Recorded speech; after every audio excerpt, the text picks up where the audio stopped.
But I am poor and sorrowful. Let thy salvation, O God, set me up on high. Psalm 69, verse 29. One word changes everything. But, after verses of imprecatory prayer, calling down God's full wrath on enemies, after praying for desolate habitations and blotting from the book of the living, David stops. He turns the lens around, from his enemy's fate to his own condition, from their guilt before God to his own need. The contrast is deliberate and sharp. David does not say he is strong now that he has prayed.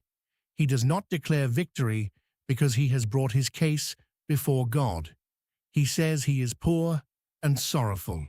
Both words matter. The word translated poor means afflicted, pressed down under a burden too heavy to carry alone. This is not a man who has recovered his footing. David remains in the mire he described at the Psalm's opening. The waters have not receded, and his enemies have not scattered. He is still the man whose throat is dry from crying, whose eyes strain from watching for God, whose brothers treat him like a stranger. Poor describes his actual condition at the moment of writing, not a condition he has moved past. Sorrowful carries the meaning of pain, both physical and emotional suffering pressed together into one word. David does not perform courage he does not possess. He states his condition before God without softening. This is the man who wrote Psalm 23, declaring the Lord as his shepherd. The same man sits here, afflicted and in pain, bringing both truths to God. This honesty before God runs throughout the Bible. Job sits on his ash heap and rejects pretense about his condition. Jeremiah weeps over Jerusalem until he has no more tears. Elijah sat under the juniper tree and asked God to take his life. None of these men dress their suffering in language that makes God more comfortable. They bring the raw material of their lives and lay it before him. David's petition matches his confession. He does not ask God to make him feel better. He asks God to set him on high. The phrase describes being placed in an elevated position beyond the reach of enemies, lifted above the floodwaters, raised above the mire. This is the same God who holds the power to blot names from books and pour out indignation.